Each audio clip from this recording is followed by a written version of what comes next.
आज की कहानी शुरू होती है उसी रात जब बारिश कांच जैसे धारों में गिर रही थी और एक युवक उस रास्ते पर मजबूरी में कदम रखता है। रात 11:30 बिजली चमक रही थी। तेज बारिश से सड़क धुंधला रही थी। एक मोटर बाइक उस पगडंडी पर धीमी धीमी चल रही थी। उस पर बैठा था रोहित, शहर से लौटता एक 22 साल का युवक। यार, ये बारिश भी अभी ही शुरू हुई थी। जल्दी से घर पहुंचना है, वरना माँ चिंतित हो जाएगी। अचानक मोटरसाइकिल खड़ खड़ की आवाज करने लगी। ओए, ओए, बंद मत होना प्लीज। ठप, मोटरसाइकिल बंद हो गई। साला, अब क्या करूं? उसने चारों ओर देखा। अंधेरा, सिर्फ बारिश की आवाज और दूर कहीं से हवा में चलना। और तभी बिजली चमकी और रोहित को सड़क के किनारे एक औरत का साया खड़ा दिखाई दिया।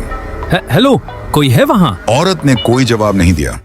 वो बस बारिश में खड़ी थी, बिल्कुल अचल।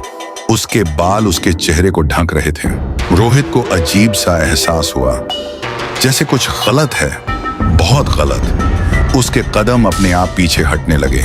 बिजली फिर चमकी और इस बार औरत थोड़ी पास खड़ी थी। आप ठीक हैं? मुझे घर जाना है। उसका दिल जोर से धड़क रहा था और तभी उस औरत की धीमी टूटी फूटी आवाज सुनाई दी। बारिश में कोई नहीं लौटता। रोहित के चेहरे पर खून सूख गया। रोहित, कौन हो तुम? लेकिन जब अगली बिजली चमकी, औरत गायब थी। रोहित डर कर दौड़ने लगा। बारिश का शोर बढ़ता जा रहा था। उसके कदम पानी में छप छप करते भाग रहे थे। रोहित तेज बारिश में भागता हुआ आगे बढ़ रहा था। वो हवेली की तरफ भागने ही वाला था, लेकिन इस बार उसे हवेली की जगह कुछ और दिखाई दिया। एक पुराना बस स्टॉप, पूरी तरह टूटा हुआ। चारों तरफ काली घास और कीचड़ और ऊपर जंग लगा बोर्ड, धनपुर रूट, आखिरी बस 9:20 रात का। बारिश की धारें उस बोर्ड को थपथपा रही थी। बस थोड़ी देर यहाँ खड़े रह जाता हूँ। लेकिन बस स्टॉप अजीब था। कोई बस नहीं, कोई इंसान नहीं, सिर्फ हवा और पानी का शोर। और तभी पीछे रखी टूटी सीट पर किसी के बैठने की आवाज आई। रोहित मुड़ा, वहां कोई नहीं था। हेलो, कोई है? बारिश अचानक और तेज हो गई। छत पर गिरते पानी की आवाज और तभी बस स्टॉप के कोने में लगे पुराने टाइम टेबल बोर्ड पर किसी उंगली ने खरोंच मारी। रोहित के हाथ कांपने लगे। अंधेरे से एक आवाज आई, धीमी, टूटी हुई, जैसे कोई गला भीग गया हो। बस अब नहीं आती। रोहित उछल गया। कौन हो तुम? दिखो। बिजली चमकी और रोहित ने देखा बस स्टॉप के एकदम पीछे एक भीगी महिला, काले भीगे बाल, सफेद आंखें और शरीर से पानी टपकता हुआ। लेकिन उसका पैर जमीन को छू भी नहीं रहा था। महिला आगे बढ़ी। मैं इस बस स्टॉप पर इंतजार करती रह गई। किसका इंतजार? महिला की आंखें ऊपर उठी। धुंध की लकीरें उसके चेहरे पर लिपट रही थीं। उस बस का जो कभी आई ही नहीं, और मैं यहीं बारिश में मर गई। रोहित के पैरों के नीचे कीचड़ नहीं, खून जैसा गाढ़ा पानी बह रहा था। महिला का चेहरा बदलने लगा।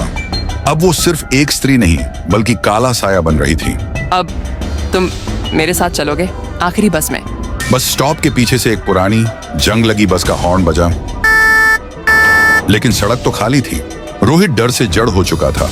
वो भागना चाहता था, पर शरीर साथ नहीं दे रहा था। साया उसके बिल्कुल सामने आकर रुका।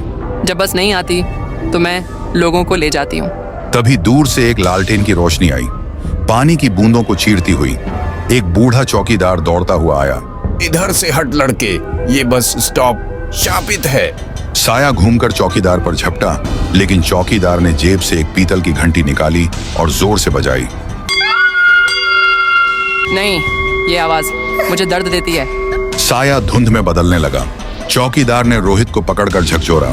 इस बस स्टॉप में जो भी आता है, ये बारिश वाला साया उसे पकड़ लेता है। दोनों बस स्टॉप से दूर भागने लगे। पीछे साया अंधेरे में लंबा होता गया, जैसे बारिश उसे और शक्तिशाली बना रही हो। तुम दोनों को कोई नहीं बचा सकता।